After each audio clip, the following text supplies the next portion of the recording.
This is the Etiology podcast. I am your host, Elka Kubaku, licensed social worker and psychotherapist. In this podcast, we explore divisive issues around food, health, and body image with the goal of mending relationships within the eating disorder recovery professional community and creating a space where a multiplicity of perspectives can coexist harmoniously. This podcast is uncensored and encompasses the political and ideological spectrum. If you believe something you hear is harmful or misinformed, please be respectful to the speaker. And also, feel free to reach out about recording another episode on the same topic from your vantage point. My hope is that if, as professionals, we can hold each other's stories with respect and compassion, we'll be better able to do so for our clients. The therapeutic relationship is in some ways a bizarre one. On the one hand, it's two people meeting. It's a space where you share so much of yourself, your deeper emotions and experiences. On the other hand, there are very clear and firm ethical and professional boundaries. Human nature, alongside the depth and vulnerability of the therapeutic space, can create conditions for attraction, love, sometimes romantic or sexual feelings. And because these feelings cannot ethically evolve into a personal relationship of any kind, they can feel confusing and unspeakable.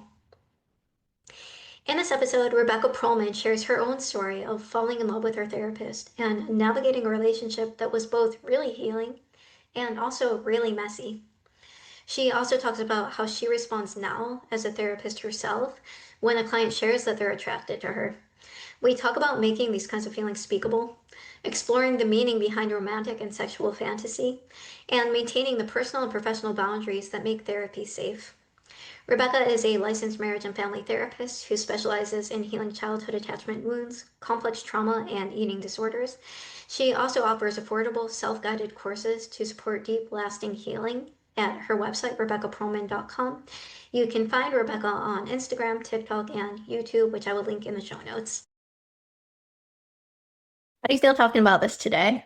I'm excited. I think it's a really important conversation to have. I think it's something that happens all the time in therapy. There is a connection between feeling seen and then experiencing that as love and then experiencing arousal and response. We are so hungry to be seen,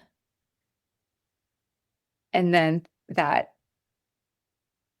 our desire to be loved can so quickly turn into these romantic fantasies and have an arousal response in the body. And when you have the therapist-client dynamic, which is an imbalance of power and an imbalance of responsibility, right? The therapist is really only there to see and meet the client that can feel so good and be meeting all these unmet needs of being seen and loved, that then feeling that arousal or romantic attraction or idealization towards the therapist can be really easy to move towards, especially for a certain type of trauma where that was really, really lacking in childhood. And I think it happens all the time and we don't talk about it. So I think it's an important conversation to be having. It's something that enough people are experiencing and people are afraid to talk about. Yes. You had recently opened up pretty publicly about your own experience of falling for your therapist. Can you share some of that experience here? Yes, I can. I do want to say that I feel like that, and this is where it gets tricky too. Like, I do think that that experience, how would I say this? If I had met that woman in another context, I also think I would have had that attraction to her. I don't think that was purely because she was my therapist, but I think that also happens where we're human and we're going to naturally we're attracted to people in general. And so to end up in a room with a person that you're attracted with can happen anyways. And then you add on top of it the imbalance of relationship, being attuned to going into the depths of vulnerability, feeling seen, feeling understood. All of that just adds to that experience. So with her, I mean, it was a really interesting and honestly, I think very unique experience because And maybe not, like maybe there's a listener on here as I'm saying that that's like, oh no, that happened to me. I honestly hope it hasn't because it was extremely messy, but I did develop feelings for this woman. And then there was something that happened, and I actually named it. I named it about like 6 months in. And I thought when I told her that she would say something like, you know, there's nothing wrong with that. And that's brave of you to tell me. And if you have these feelings for me, like maybe I shouldn't be your therapist. So I was prepared for it in that moment, but she didn't. She was just like, okay, how is it to share that with me? And we just moved on.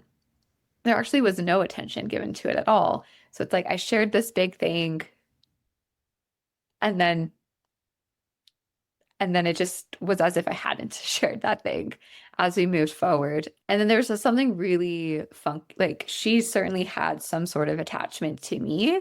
And it was never named if it was also, an erotic transference, a romantic feeling, or what was going on for her. But she could get very easily triggered from me to the extent that at some point during this time I was in grad school, I was telling my TA about an experience with her where she got really upset with me, really triggered. The TA wanted to bring it into the entire class, so we did.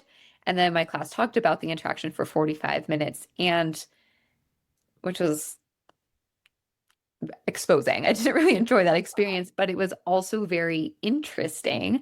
And a lot of the feedback I got was they were saying, this is something this is a fight that a couple would have, not something that sounds like what would happen in a therapeutic container. Wow. So we had this like very complicated dynamic. Yeah. Yeah. What was it like for you bringing that into therapy? Telling her that I was attracted to her. Yeah, what did you say and how did you feel saying it? Gosh. Okay, so this was back in 2017. So I don't know the exact words that I said, but I remember driving to the session and feeling the session was actually telehealth. It was before telehealth was trendy because it was before COVID, but I was driving home and I was about to have a session and like prepping myself for rejection. So really feeling like, okay, like I have to tell her, I have to be honest. And this might be my last session. Like she might refer me out and that's gonna not feel good, but it felt ingenuine to keep going and not name it. So I think in the moment I was really nervous. Like my heart was beating really fast. It felt very exposing. I didn't know if she would judge me. And then it was very anticlimactic. She just was kind of like, all right, like that happens. And I think, she was a newer therapist. So she was young. She was only 27 at the time. And I think this might have been her first experience of that. I don't know, but it felt like she actually didn't know how to hold that. So she was just like, okay, like that was courageous. And how was that for you to share with me? And then we moved on. And I think I felt a lot of relief in that moment moving on because, thinking like, okay, like she's not going to refer me out. I'm not going to lose her. She's not judging me. But it definitely left me in this like limbo with nowhere to process what that meant for me, how that was for me to feel that way in sessions. And like as a therapist now, I've had that happen to me a few times where clients are attracted to me or even in love with me. And we use that, right? Like we're using that container to really go into like, okay, nothing's going to happen between you and I, but I'm happy to explore what it is about me that you're attracted to and that you might be even falling in love with, because it's going to help you understand what you're really wanting in relationships. So you clarify that there is nothing that can happen with this. This can't turn into a relationship. There's a very hard professional boundary there. Yeah. And at the same time, we can look at what this means for you. Absolutely. Yes. It's such a bizarre experience when I'm thinking about it, because if you translate it into general therapy issues, so if you kind of take the content out and are just like therapist is listening, really strong reactions in client, there's a lot to do with it from a therapeutic lens in the way that you're describing, understanding what are these feelings, where they're coming from, what they mean for the client, how they might mirror other relationships. Mhm. At the same time, when you're saying, this person I would have been attracted to, even if she wasn't my therapist. Mhm. And if you move in that direction and take this out of the context and translate it into what it would be like in another relationship, what would it be like to be in constant contact with someone who you're really attracted to, never be able to get any kind of information or direct information about what their feelings toward you are? Mhm. That was not a pleasant experience for me. I think it was so mixed. So what happened is that this therapist was my at the time girlfriend's therapist. And I had a lot of trauma in therapy. So I didn't want to see a therapist. This was before I decided to be a therapist myself. I wanted to stay away from therapy. And I had met her therapist. We'd done a couple session, and my ex was actually in a treatment center, and that woman was running group, and there was like a support group that I would go to. So I had met her, and I liked her. And so my ex was like, "What if you worked with this person?" And I already knew I was attracted to her. So I was like, "This is probably a bad idea, but I don't want to reach out to anyone else that I don't know." So I do reach out to her and start therapy with her. And I really liked her as a therapist. And and then ended up breaking up with that ex like 6 weeks into the therapy, but continued with the therapist. And so this very complicated dynamic of there's something in the connection that feels safe enough for me to come to therapy. And I don't feel that comfortable to go to anyone else for therapy. But also I'm developing feelings for you, and that's scary. That's gonna, there's nowhere positive this can go, right? That's just gonna lead to heartbreak for me. I can't know anything about her in her life. I'm not in contact with her outside of the sessions. And there is a deep frustration that can come from that dynamic, and did for me. Yeah, so like a very complex dynamic. That feels so messy and so difficult. So And let's see. depending on her in a lot of ways for your emotional being and being able she's somebody that you're confiding in and you're doing this emotional work with. Yeah. And at the same time, you're romantically attracted to her. Was there a moment you said you knew right away that you were attracted to her the first time you met? And it sounds like you were honest with yourself about that Hmm. right away. Was there a moment when you're like, what is this and how do I work with it? Or was there a moment of acknowledging something to yourself within that?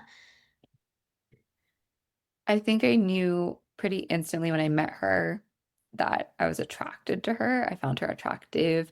There was like an energy charge between us too that I felt. And it felt like a crush, you know.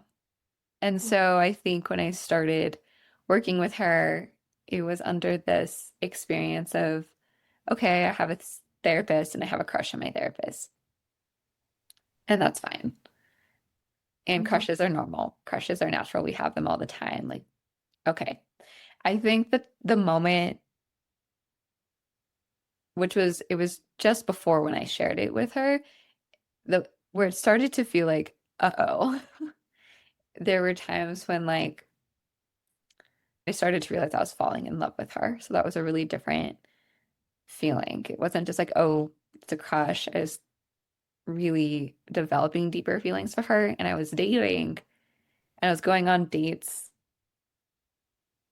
and like wishing that it was her. And that's where I was like, oh shit, like this is not good. And I didn't know what to do with that. And I think there is a dilemma of something like that where the person I'm in quotes supposed to talk to about it is the person it's happening with, right? So it's like how to really talk through that. I didn't feel like I could fully talk through that with her or even be that honest with her. I didn't tell her I'm going on dates with people, but I want them to be you. I just said, I'm noticing I feel attracted to you. So,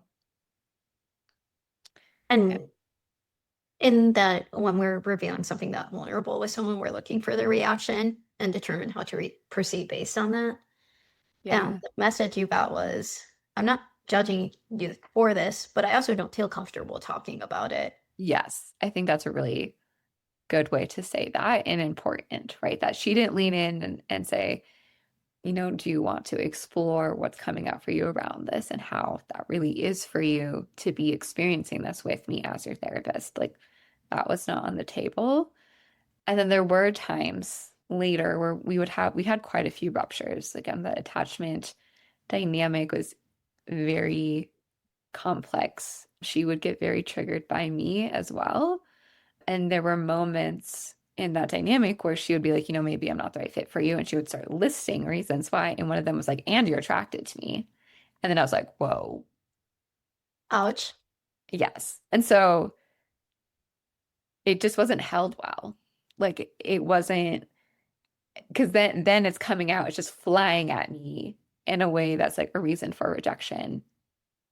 And as a therapist now, like from my seat where I am now, I look back at that and I think she was uncomfortable with it. And I think she didn't know how to hold that. Looking back at that relationship, do you feel like it should have continued or like it would have been better to work with a different therapist or maybe some space in between? It's a really good question. So I look at challenges from both from there's like what I would call like a objective, like, right, wrong perspective, but then there's also a spiritual perspective that I hold. And so I think, from a therapist lens, if we were to go into a grad school class or a law and ethics perspective, like she should have like we should have explored that more. Probably she should have recommended that I find another therapist, and I probably should have also looked for a therapist where I wasn't feeling that way. From a spiritual perspective, it felt like that was a karmic interaction, that we were working through something that was much bigger than just the therapy, and that I needed to work through that before I could leave. And so it was so complicated because I was holding these romantic feelings, but there was another piece of our connection that was so healing for me. And I don't know what that is other than like she felt like soul family in a way that another therapist wasn't going to feel that as connected in that way. And so I don't like from a spiritual perspective, I believe in soul contracts. I feel like we were contracted to muddle through that in a way that we did. It was messy. I don't think it was done perfectly. But I don't think it was wrong to stay. But I can definitely see from like a clinical view, yes, I should have left. And I'm not entering with one assumption or the other. It feels really messy and painful either way. Yeah. Can I ask you, when you talk about her now, is there a part of you that misses her? I Yeah, like there are elements to her that I miss for sure. I think our goodbye ended up being really messy. So there's a part of my soul that just like yearns to connect to her from like the place of the present, right? From this place of I'm a licensed therapist. I've been practicing for over 6 years now. Like let's connect as from this place now and talk about what happened and have more of a conversation around it and be in relationship to it now, not in a romantic way. So I don't wish I was dating her, if that's the question, but I miss like her and her energy? Yes. Yeah.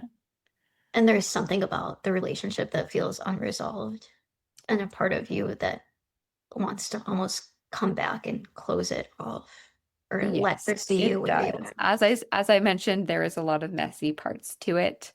So we actually we ended the therapy in a way that felt really sweet. Like our final session was in person and it was very sweet.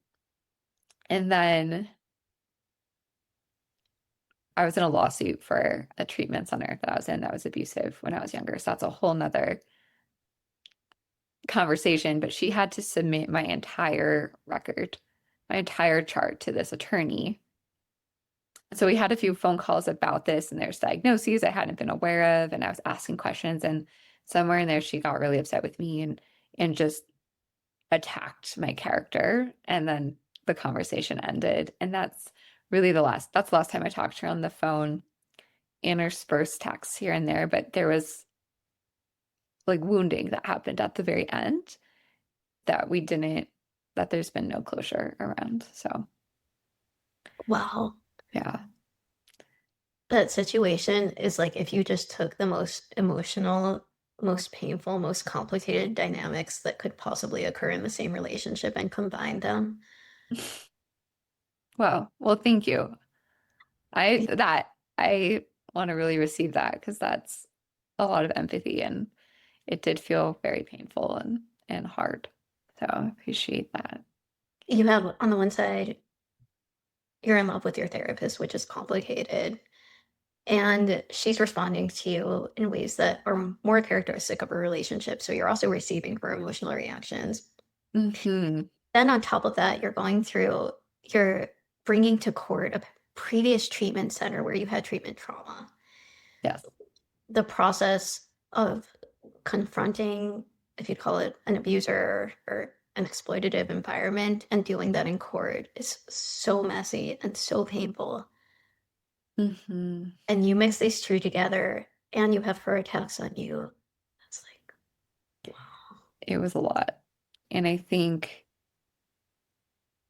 too, like what just really, really stuck with me was a lack of apology. And I remember in that call, like as she was attacking my character, and she was so triggered and just feeling because it'd been a year since we'd been in session together. And I was, holding, I'm like, there's no one else in my life that talks to me this way.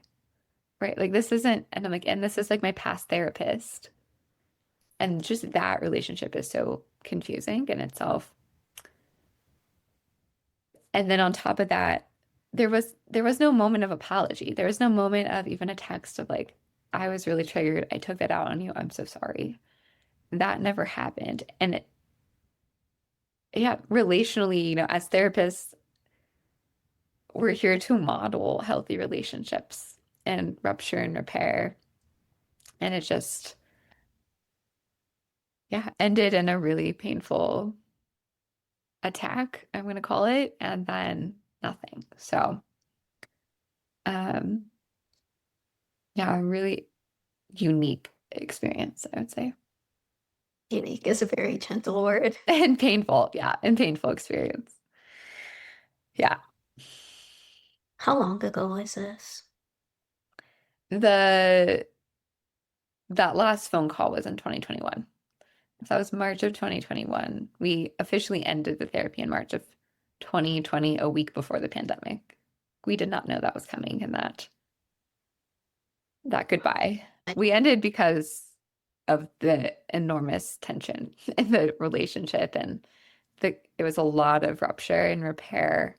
And some of it was my wounding. I had a lot of wounding, but a lot of it, what was happening is as my wounding was hit, my response would hit her wounding. And so instead of being able to hold as a therapist what was happening for me and help me navigate that, she would be really reactive. And then we got into a space where I actually ended up holding her as she was reactive so that she could calm down, which is not the role of a client, as you know. And so through all of that fumbling, it would just we got to a point where I'm like, this is not working for me for my therapy. And she agreed. So we ended the therapeutic relationship in March of 2020. There's some sadness now when you remember that time. I have a lot more peace with it now than I did then. I think it was very upsetting at the time, really overwhelming. For now, at this time, it feels like that's just like that's a bummer. It's unfortunate that didn't have to go down that way.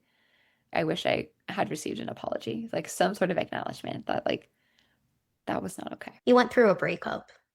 Essentially, this was a relationship breakup. Yeah, it felt like that.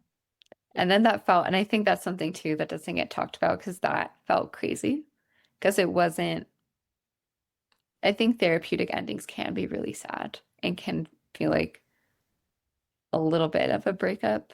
in a sense, in general, especially when a client's really attached and there's a lot of love in that dynamic.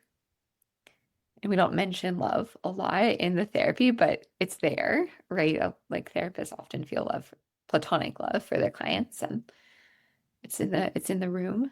But for me, I was in love with her. So yeah, it was like a different level of heartbreak that was hard to name or talk about because it felt very taboo.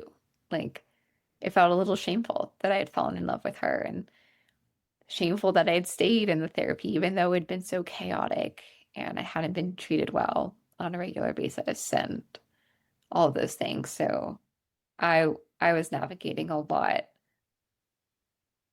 I would say, of heartbreak and also shame and how I was relating to it at that time. Yeah.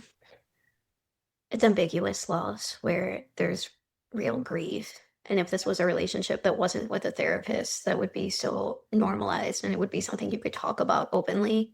Mhm. But because there's an assumption that therapist client can't fall in love, Mhm. it was almost, and also then you have the questioning of the foundation of the relationship, which it sounds like from your side, there's a part of you that values it, that as messy as it was a part of your growth that you needed in that time.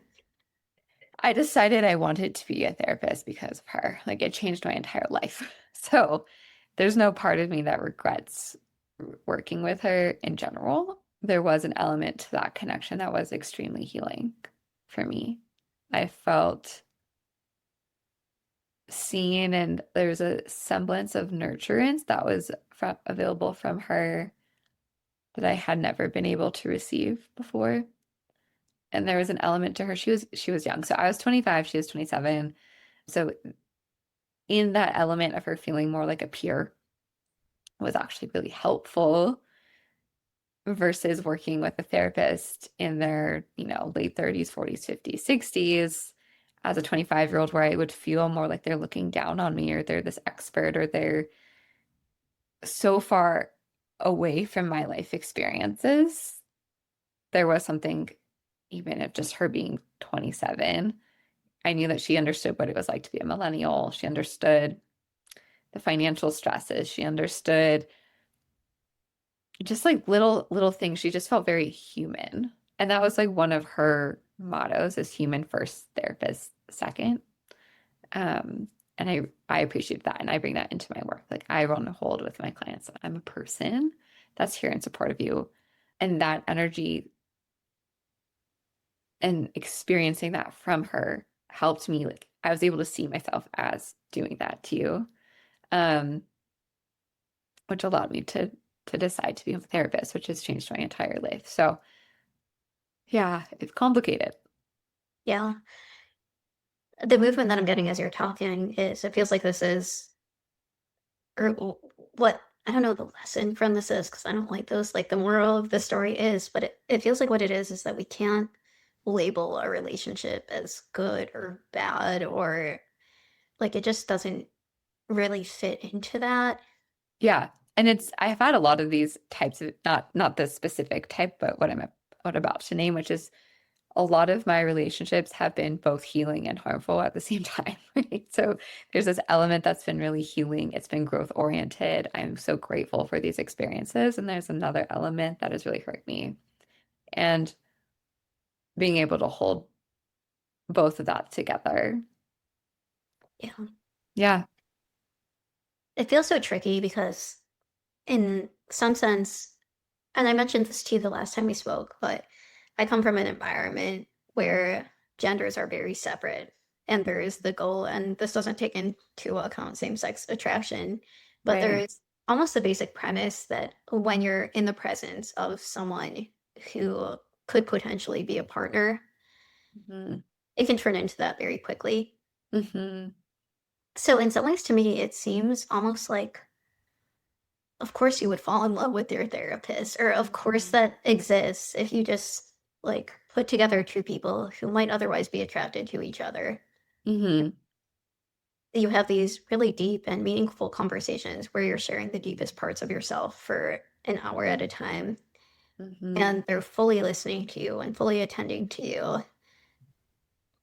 it seems to me like, of course, it would trickle into that territory. And I've never encountered any way of acknowledging and working with that made any sense. What do you mean by that? Working with it, like working with it as a client or therapist, like in what? As a therapist, when I'm thinking back to classes in grad school, and one of my teachers actually was like, "You will one day be really attracted to one of your clients." And we got Hmm. into a conversation about that. And then they were talking about referring out, and I was like, "You're gonna like." I'm trying to envision that conversation, and like that seems so Well, visceral. I don't think we always have to like name it exactly, right? Like I think if there's an attraction on our end and it hasn't been named from them or anything like that, we can just say there's um, a conflict of interest and I can no longer be your therapist. Right. Um, I don't even think it'd be appropriate in times to say like I'm sexually attracted to you, right? That could feel really objectifying and violating to a certain client. So, Yeah.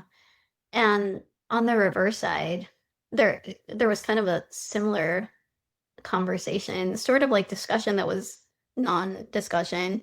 Like hmm.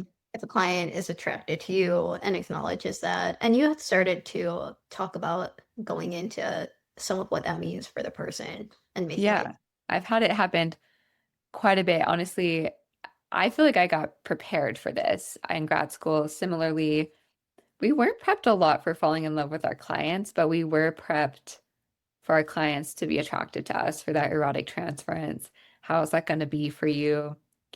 And it was almost like, ironically, I remember there was one class where one of my classmates, raised her hand and she's like, "We talk about erotic transference so much, but this is actually a rare thing, right? Like this, it's not going to be like every week a client is attracted to us and but that's how much it was talked about."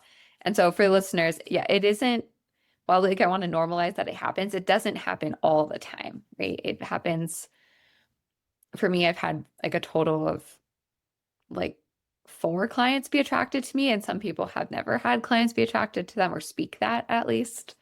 And other therapists might experience it a little bit more, but it happens and it's normalized, but it's not everyday topic in therapy. So yeah, how I hold it, and I get consultation each time it happens. And I will say that each client it's happened with has been a little bit different. So it's hard to talk about it as like one thing. They have all been male clients. So I haven't had a female client express that they have a crush on me or feelings for me. That doesn't mean it hasn't happened. I actually think that might even be more taboo to name and harder to name.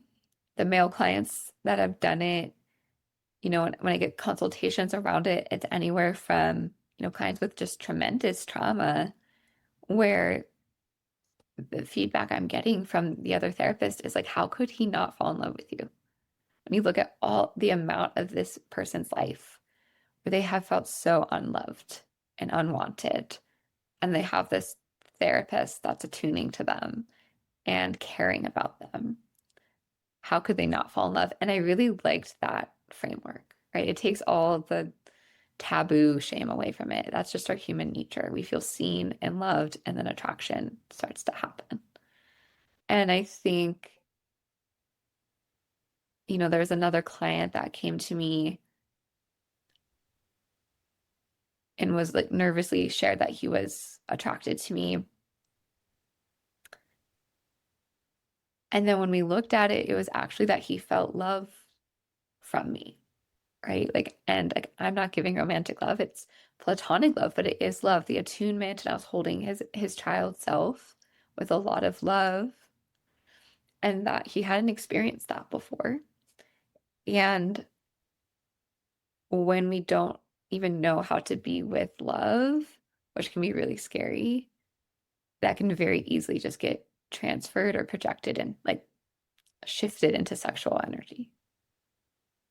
And so we looked at that And in all of the cases, we're looking at how does it feel to be seen in this dynamic? Um, and what is that telling them about what they're really looking for in relationships? How they want to meet themselves and how they want to be met by a partner and the depth that's really possible in relationship. And then I'm always holding, especially if a client falls in love with me, like I will name for them that I am not going anywhere. I'm not going to abandon them. I'm happy to keep doing this work. And they need to assess if there's more benefit than pain in continuing to work with me, because staying in an unrequited love situation can be really painful. And that's what they're consenting to by continuing to come to the therapy. So we name that too. Wow. That's such a beautiful space in between, because where it feels so difficult is somebody comes to you and is like, I'm attracted to you. And if you're like, okay, then we need to terminate, then they've just shared something so vulnerable with you and they're experiencing rejecting because of their Yeah. vulnerability. And a lot of these people have shame about being sexual. Like they have shame about arousal. They have shame about attraction. So the last thing I want to do is put them in a position where they feel rejected for experiencing attraction. We want to just like be like, that's human nature. We feel attracted to people. Yeah. So you're normalizing the experience. You're also acknowledging that it can make the therapeutic relationship really difficult. Yes. And then you're leaving the choice to them. Mm-hmm. So that if they choose to leave, it's because they're choosing to. It's not because you're rejecting them. And if they choose to stay, there's an agreement and there's a mutual understanding of what you're working on together. Mm-hmm. Yeah.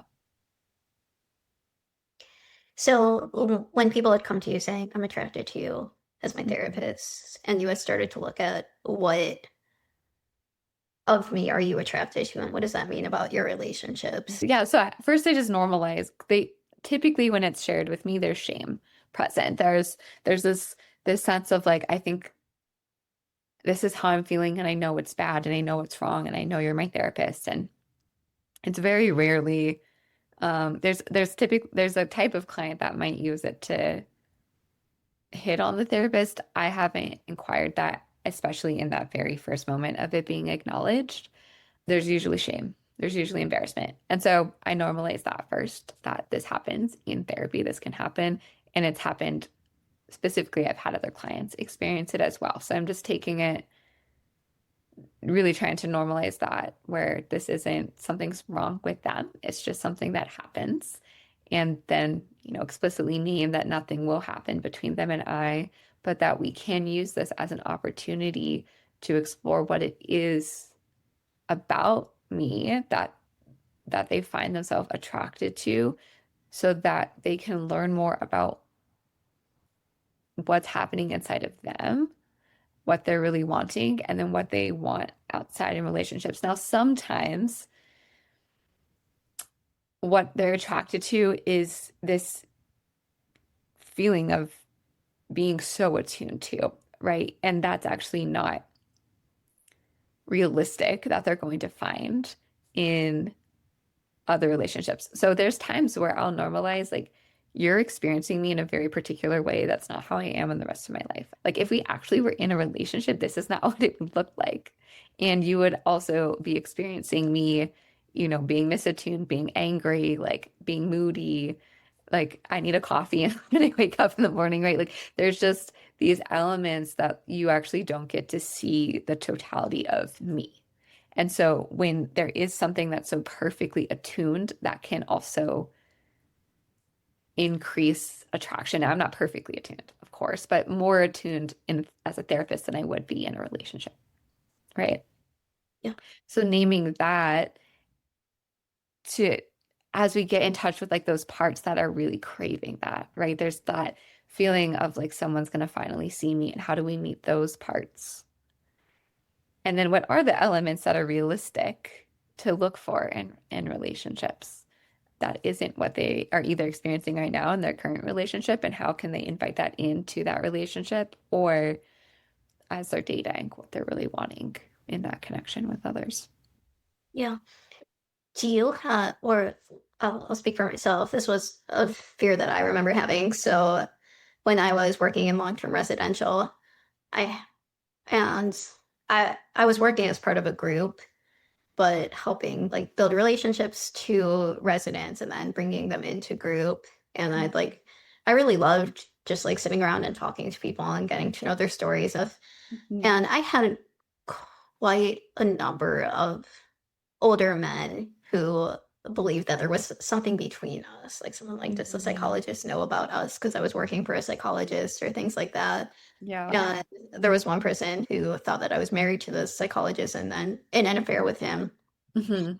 And after I felt a little uncomfortable interacting with him. In the one sense, I was curious about his world and wanted to hear more about his story. And from the other side, I was concerned that my expressions of interest in him would be construed as, or would reinforce this belief that we're in a relationship. That specific situation has not happened to me. It did happen to a colleague of mine when I was an associate, where, yeah, a man, she was leading a group, and there was this older man in the group who was convinced that she was his person and that she also was feeling it, and she was not. And I think to me, those situations just highlight so much wounding that like these men are so limited in their relationships with others in the world that the moment a woman has any interest in them as a person, even like a professional, like expressing interest in who they are as a person, how they feel, what their dreams are, what their hurts are, like any of that, that they immediately think that means that there's an attraction. That just it speaks to like our collective wounding, right? This that people don't know how to have friendships, and especially men don't know how to have emotionally vulnerable friendships. And so that it just gets that getting misconstrued so quickly of I'm asking you a question and now you think I'm hitting on you.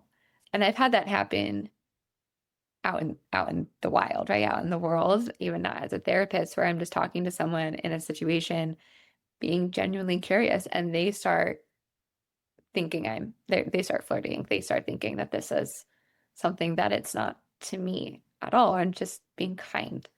Um, yeah, so I think, yeah, it's messy though, and it's hard to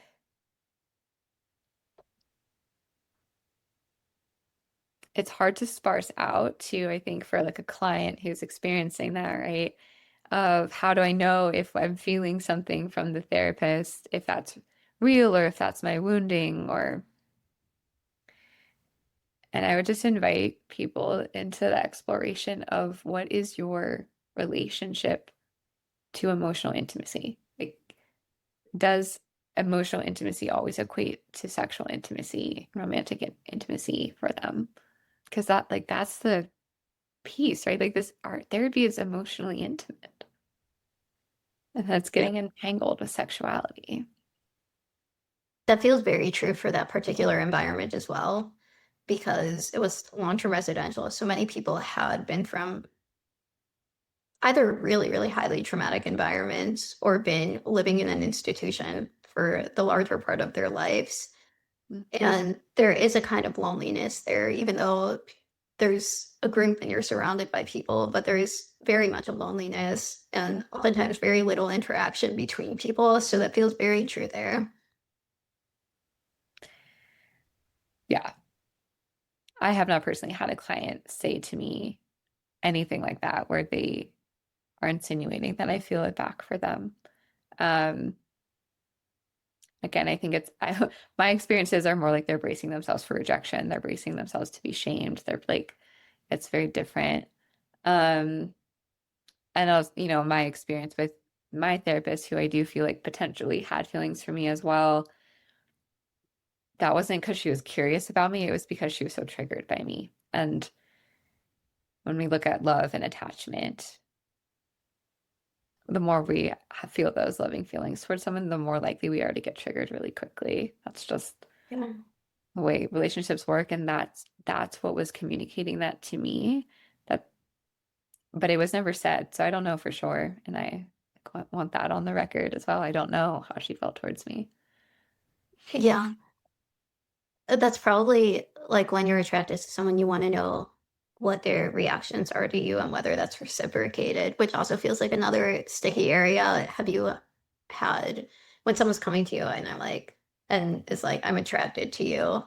Have you had them looking for answers to that question of, are you attracted to me too? And yeah. I've certainly felt it in the room where they're wanting me to share, but I've never had them ask explicitly, like, are you attracted to me? I did have one situation where the client was sharing a fantasy, like a sexual fantasy that about me, and that's like a gray area that I hold space for when if a client is coming to me and saying, I'm having this sexual fantasy related to you, I don't know why, I don't know what it means, I don't know how to be with it. I'm happy to engage in that exploration as they get in touch of what does it mean for them? What is it that they really, because I'm a projection of something in that fantasy, right? And sexual fantasies I'm intrigued with in general. I think they're deep and it's so fascinating to me. And our wounding shows up in all these fantasy ways. And there's a lot of healing we can go into. So I'm open to that conversation. I'm open to that exploration, even when it's about me. And this particular interaction, it felt yucky. And so I was sitting with like, why does this one feel so yucky? And did confront him that I said, it feels like you're wanting me to join you in the fantasy. Are you wanting that? And it was affirmed. So, there's it wasn't explicitly asked, like, do you feel that way towards me? But there was like, and it was, I think, unconscious. I don't know how conscious it was that he was wanting that until he named it, but this desire to pull me in. And I think for that affirmation, right? I don't even think it's to have a sexual encounter at that point. I think it's underneath that is wanting this validation that I'm equally attracted to him and would enjoy this interaction, which isn't the case. And again, that's just so tender, right? Like it's so tender, like love and attraction and rejection and holding that space of inequality in so many ways that you're feeling this thing for me and it's so strong for you. And I'm not feeling that. It's really tender. So you helped him, or you named, it feels like you're wanting me to join you in this. Mm-hmm. And then what? What happened? Yeah, that's then what happened. Or Then what is happened? I mean, in that instance, so yeah. I was feeling violated in that instance. And so I said, like, I held very strong boundaries. I was like, I want to be very clear that we can talk about this. There's nothing shameful about these feelings, but I will not engage with you romantically or sexually in any way, including joining you into fantasies. And I did at that point say, like, for the near future, we're not going to explore these fantasies that are related to me until I feel like you can hold that without engaging in that with me. Because I was feeling, in my humanness, like that does not feel good. I felt objectifying. I felt yucky. There's this grasping for a sexual encounter where I am not consenting to that. So I did in that moment hold really firm boundaries around what that container can look like in processing these feelings with me. This was after, though, like a year of these feelings being named for this client. So this is not 1 week in. This was we've been holding this container for a while, and I've been holding with this client that it might be in their best interest to leave, but I'm not going to make them leave. And so this was just like another boundary where, yeah, I felt violated. Like there was a pull for me to engage in a much more intimate way than what the container is for. Yeah. And I feel like as therapists, because we do so much of that active listening and holding space.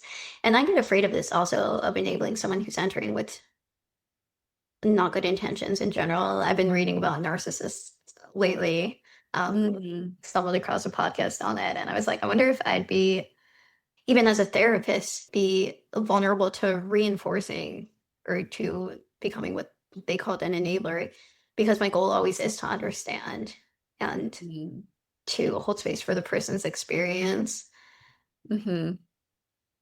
So I appreciate you sharing. And I feel like this is, even from a therapeutic point, a really important part of the therapeutic relationship is acknowledging what's coming up for us in a way that's clinically beneficial. Right. It's clinically applicable, right? Because there's a boundary that he broke, right? There's a boundary that like we will not be engaging romantically, sexually with each other. I'm here to help you understand what you're experiencing in yourself, being with that, and then how you can take that out into the world to create the relationships that you really want in your life, right? And he broke that boundary. There's I was not consenting to joining him in a fantasy. And so then there's actually more clinical, we can move into that too, right? Around boundaries, around sexual boundaries, around the desire and the frustration of my no and him wanting to still push that. There's still space without me needing to just be this like, oh, I'm here for all the things even when it violates me. I think naming the violation was clinical still. Does that make Yeah, sense? yeah, and I think it's especially clinical because part of the psychodynamic process is if a client is triggering certain reactions in you that reflect what they're describing in their reactions outside, it's not just our job to be like, oh, that's like, I get that you're feeling that, because that doesn't translate into the real world. So, an experience I'm having from the client that is giving me information about the client that then can be reflected back to help them have more self-awareness, just Yeah. like that type of interaction. It's tender. That I just feel like all of it's tender. There's something about being desired romantically that I feel like is some of our most tender vulnerabilities, and like holding that and then giving that reflection back, like how's it showing up in your dating life, in your love life, in your marriage, whatever it is.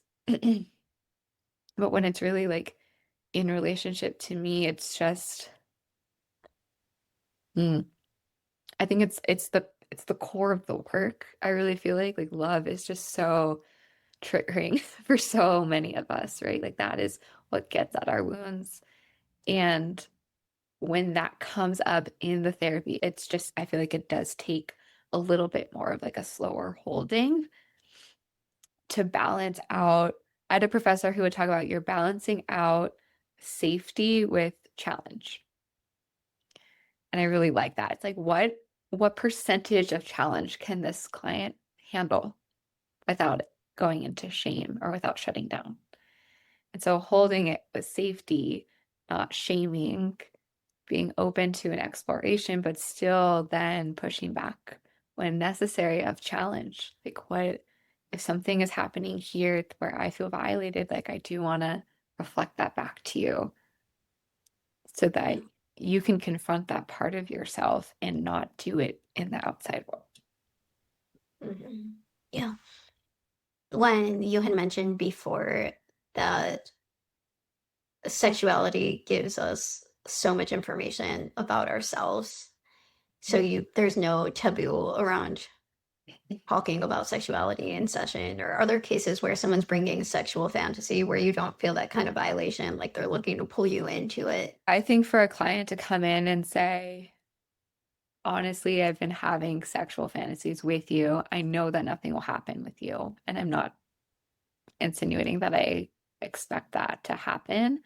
I am curious why I'm having these fantasies and what they mean. And I'm wondering if we can explore that. I just think there might be something deeper happening. And any therapist that's really trained in, relational therapy, understanding transference and projection. And then I also personally have a lot of training in helping people with sexual issues and including move through. A lot of people have shame around their sexual fantasies. And when we can name what they are and look at them more objectively, they have a lot more similarities to dreams. Like it can be really symbolic of deeper desires and fears and parts of self that are hidden, but feel like maybe they can be expressed sexually or all of these things. So to me, as a therapist, I'm very comfortable if I am being projected into their fantasies. I feel like I can separate that out from me, especially because they only know such a limited version of me. And so we're taking the version of me that they have projected into the fantasy, and then let's explore what that is. What does that mean to you that you're working through? Like, what is it that's happening that it's meaningful? And the stance I take on it, and this doesn't feel good to everyone, but like we all have permission to have the fantasies that we have, right? People fantasize about others all the time. We fantasize about celebrities all the time. Like that's just somehow acceptable in that way. And then sometimes it can feel taboo if like this person's fantasizing about me, but I feel like they have that right. They're not actually trying to interact with me. And it's just looking at what is it that they're actually wanting in the fantasy that's arousing, that's exciting, and how do they actually bring that into their life where they can have satisfying sexual interactions with real people in their life, right? How can we translate that into the real life scenarios? Yeah. If I had walked into a conversation like that, can you describe to me what that might look like? I mean, the first thing I'd say like is like, how is it to share that with me? Right. And like we're just gonna acknowledge the relational piece. And then I might ask, is that something you want to explore to understand what's underneath that fantasy? Like why you're having the fantasy, what you're really desiring. And if they say yes, then we all just like walk through what's happening in the fantasy. And I mean, the next steps are complicated because it really depends on what they're saying, right? But there's often something around feeling free to just be themselves, feeling presence and desire, right? They might be experiencing from me as a therapist that I am delighted to see them. And then that gets transferred into a sexual encounter. There's usually a thing around presence. Sometimes the fantasy is they're overpowering me in the fantasy. And so there's power coming into play. What's the relationship to power? Sometimes there's a lot of shame. Sometimes it's showing that they feel really disempowered in the therapy container. They might be feeling disempowered in their life or feeling like they're afraid of their power, but I'm a safe object for them in their fantasy world to explore their relationship to power and all of that. There can be a relationship to not needing to be in control and feeling like I have this holding of a container and that they're safe and held and they can actually let go in a sexual way, where they maybe feel like they can't in real life. Or so through all of that, right? Like if that's happening, then we can look at, okay, what's getting in the way of you feeling like you can let go outside of the fantasy of me? What the relationship to power, of stepping into your power more, of especially like moving in and out of power consensually and sex, and what does that feel like? And there's just a lot there, really all of our childhood wounds translate into the sexual dynamic in certain ways, or they can. When we That's look at really, connection and attunement and trust and power and sexuality being openly expressed, all of that is wounding that then gets jumbled up in sex. So that fantasy with me is still jumbling up all this wounding in a way that either feels liberating or empowering or something. And it just gives us more layers of understanding where their wounding is that needs healing. that's so, so interesting. I feel like we can go on about this. There's so much more that I want to understand. Totally. I was just noticing for myself that there's a fundamental tension that I have between, on the one hand, my starting premise is that there's nothing that's taboo. Mm. And part of what I want to do on this podcast is just make anything speakable. There's nothing you could say wrong. Mm-hmm. And at the same time, sex is a taboo for me. Mm. Not voluntarily, but just because of the way I grew up. It's not something that I'm entirely comfortable inhabiting and in conversation. Mm-hmm. So just thinking about how that comes into the therapy space and how to make space for those conversations in a way that's honoring your own Yeah. boundaries and also not communicating the same shame that maybe I hold. Mm. Yeah. I think that's a really beautiful insight. It used to be very taboo for me. I had a lot of shame around being a sexual person, like just the fact that I experienced arousal and wanted to have sex felt shameful. And I've done a lot of work on that. So I think because that's where I came from and I know where I am now, I feel like I have a bigger container to hold all of the shame and confusion and all these competing parts around sex for my clients. I think it is really common. It's a really common wound for sex to be brought up. Either it's not talked about, it's a sin, or it's just, yeah, like hush hush, like under the rug. We're not acknowledging that. And it's a vital part of us. Like it is a vital part of our aliveness and our energy flow is our erotic energy. So allowing that to flow through appropriately without shame is important. Yeah, it's true. There's a part of me I've thought about becoming a sex therapist or doing sex therapy training. I feel like would be really interesting for me one day when I can afford more training. But Right. like the combination of those two things where I feel like it's definitely a place where I have more work to do. And also, like you're saying, it really is the center of so much aliveness. And Yep. I feel this about relationship counseling as well. Like when you have a couple in the room, there's an energy there that is not there with just an individual in the same way. Mhm. Yes.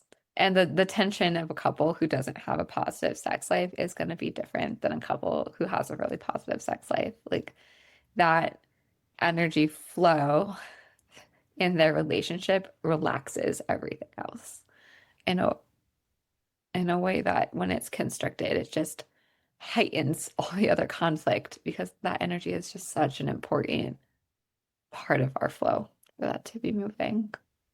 For sure. Yeah. Thank you so much, Rebecca. Yeah, thank you. I really enjoyed having this conversation with you. Yeah, this was very fun. Do you want to speak a little bit about the different projects that you're involved in? Yeah. Absolutely. Yes, thank you for asking. So I have two online courses that I offer to help people heal from complex trauma and attachment trauma from childhood. And one is a mini course. It's just an hour long, and it's going to give you a basic foundation to understand some of the core dilemmas that get in the way of feeling good about yourself and your nervous system dysregulation. And then I have a 5 module course that goes much more in depth into the individual dilemmas as well as maps out a path for how to heal that. That's also available. And all of that can be found on my website, RebeccaProlman.com. I also have an Instagram, TikTok, and YouTube that can be found at my name, which is at Rebecca Prolman. Awesome. I'll link those. Your trauma trainings, who's the person who would benefit most from them? What are they coming in with? Yeah, people who have a lot of trouble with anxiety, nervous system regulation, feeling easily triggered and overwhelmed, or really like a lot of challenges in relationships. So if you're carrying a lot of shame, you easily can spiral, go into panic attacks, have a hard time taking action on what you really want for yourself, and feel very anxious in relationships or very easily triggered in relationships. All of that, I think that these courses would be really beneficial for your understanding of yourself and furthering your healing so that you feel more present and comfortable in yourself. That confidence increases and you feel more regulated in your body. Awesome. Very cool. Thank you.